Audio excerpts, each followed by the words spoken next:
People ask this all the time. Is Little Neck actually Queens, or is it really Long Island? Today, I'm in Little Neck to show you where it sits geographically, what the homes are really like, and why this neighborhood feels different from much of New York City. And once you understand that, the pricing here starts to make a lot more sense. Little Neck is officially part of Queens, located in the northeastern corner of the borough. Administratively, it falls under Queens Community District 11 with zip codes 11362 and 11363. But geographically, this is North Shore of Long Island. To the east, Little Neck directly borders Great Neck in Nassau County, and that border is what creates so much confusion. So while Little Neck is governed by New York City, its physical layout looks almost identical to nearby Nassau County neighborhoods. Long before real estate, this land was valuable for another reason: water. The area was originally called Bangkok, a Matinkok word meaning place of fish. The Matinkok were an Algonquin tribe who lived here for thousands of years, harvesting shellfish and relying on the bay. When the Dutch arrived, they translated the name to Little Maintenance Neck, using the geographic term neck to describe a narrow strip of land surrounded by water. Over time, the name was shortened to Little Neck. After the English arrived, the area evolved from fishing to farming, and by the 1800s became a major commercial clam center until pollution ended it. And did you know, Little Neck doesn't have residential waterfront access? It's Douglaston that grew along Little Neck Bay. That history explains a lot about how Little Neck looks and feels now. The housing stock here is primarily single-family homes and along broad tree-lined streets. You see capes, colonials, Tudors, and larger custom homes, with some 2 to 3 family properties mixed in. Lot sizes, setbacks, and street layouts closely resemble what you see just across the county line in Nassau. This is one of the few parts of Queens where the physical environment feels more suburban than urban. Okay, let's talk real numbers. If you're wondering what houses are actually selling for in Little Neck, this is based on recent single-family home closings, not asking prices, just real sales. So in this group of Little Neck sales recently sold, the price ranged from $925,000 all the way up to $2.6 million. That alone tells you this isn't a one-price neighborhood. The highest sale in this set closed at $2,625,000 with approximately 6,600 square feet of living space. These are larger estate-style homes that sit at the very top of the Little Neck market.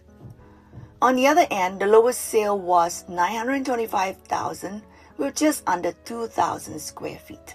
That's still a detached single-family home in Little Neck, which gives you a good sense of the entry point here. When you average out the Little Neck single-family homes in this sample, you're looking at roughly $1.3 million, but averages can be misleading sometimes.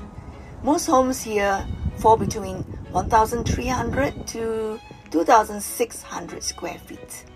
And once you mix in the larger properties, the average jumps quickly. That's why square footage, lot size, and block location matter far more than online estimates.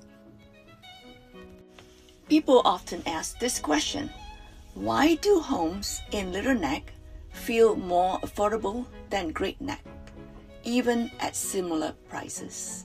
A big part of the answer is property taxes. Let's compare single-family homes only. In Little Neck 11362, which is part of Queens and New York City, most single-family homes fall under New York City's Class 1 tax system. When you look at effective tax rates, homeowners are typically paying around 1 to 1.2% of a home's market value each year. In Great Neck, which is in Nassau County, the structure is completely different. You have county, town, school district, and sometimes village taxes layered together.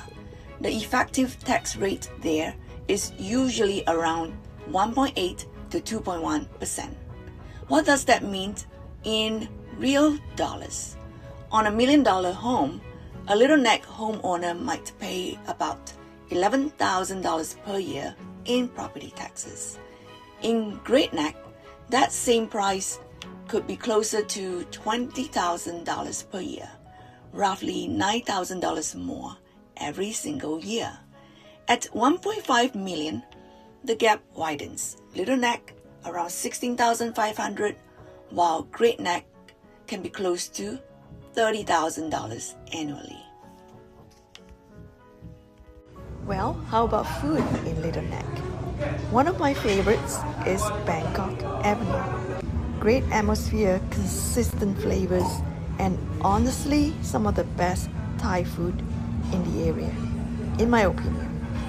If you're in the mood for Italian, Il Bacco is a local staple, and beyond that, you will find Peruvian, Korean, Chinese, and so much more, all within minutes. That mix of great food and a residential neighborhood is part of what makes Little Neck such a great place to live. Because of all of this, Little Neck tends to appeal to people who want single-family housing, more spaces between properties, and long-term ownership while still remaining within New York City limits. It's not nightlife driven, it's not high density, and that clarity exactly defines what it is. If you're thinking about buying or selling in Little Neck or deciding between Queens and Long Island and you want clarity before making a move, you can reach me directly. I'm Claudia Louis. My phone number is 347-612-2964. And if this video was helpful, consider subscribing and get more insights. Thanks for watching. I'll see you in the next video.